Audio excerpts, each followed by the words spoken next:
Mbola verenantsika miandalana eo ihany makasika an'izay fanomanana ny fifidianana izay fa notokanana omaly tolakandro tao mahitsy ny maso ivovavao ny be hoany an-toerana izay navaozina sy nafindra toerana ihany koa. Efa misy manerana ny faritra 12 moa ny be hoa ary tanjona indray ao anatin'ny 5 taona manaraka ny anenika ny distrika miisa 710 manerana nosy. Io no isan'ny tanjona goavana tokony hotratraran'ny be hoa raha ny fanazavana.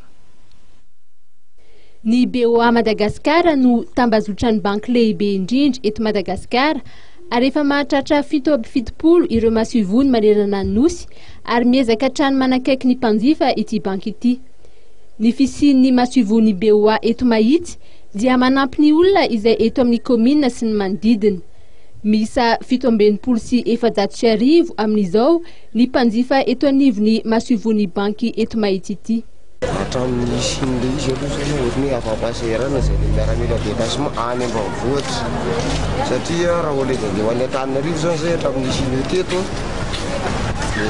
ohatry ny mba afa-paserana no zany satria andeo any Antananarivo zay maketo mahisy dia fa mahita an'le banky afahana mbo akaina le filesaky mbo ilaina. Efa ela no nisy ny maso ivony BOA eto mahitsy fa nisy ny fanavaozana sy fiovana toerana izay natao ary omaly no natao ny fitokanana izany.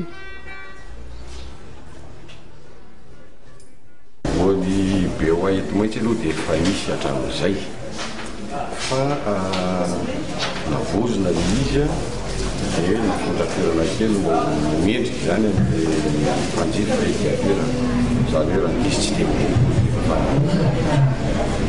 izany hoe raha nte izy aloha client BOA no tiako ela dia tsy dia misy karazana mihitsy fa miarana samy BOA daholo ny karazana ohatry hoe mpanjifa nomboka amin'ny ataontsika hoe any amin'ny tantsaha tonga indrindra fa ny amin'ireny ataontsika hoe grande centre.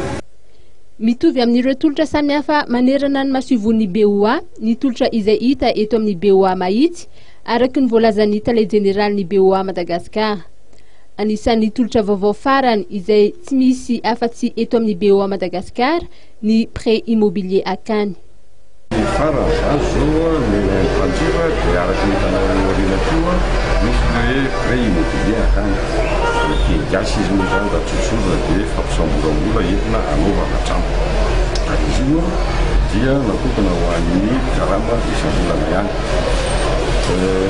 Sady fampisamboram-boly anaovana trano vaovao fampisamboram-boly azahoana mividy trano efa vita, fampisamboram-boly anaovana hoe efa amitanana ny trano zany raha olona zany finition. Ny zavatra tsara n'izy io dia izao miara-vapotoana famerenana azy satria fika ny folo taona raha mbola banky eto Madagasikara io rehefa natanjerany mbola tsy manana zany 7 taona zany. Ny zana-bolan'indray dia 12 isan-jato tsy miovy io hoe taux fixe zany dia mbola mety zao dia tsisy fetany hoe farafahabetrany ary tsisy fetany hoe farafahakeliny fa dia arakaraka ny karama sy ny olona. Ny filohan'ny filakevim-pitantanan'ny BOA dia nanamafy fa atao izay azahoan'ny mpanjifa fahafampo ary dia samy nilaza ny manam-pahefana izay nifandimina indray fitenenana fa nitondra fampandrosoana ho an'ny mahitsy ny fisian'ny maso ivony BOA izay mitsinjo ny vahoaka sy ny tombotsoa ara-ekônomika.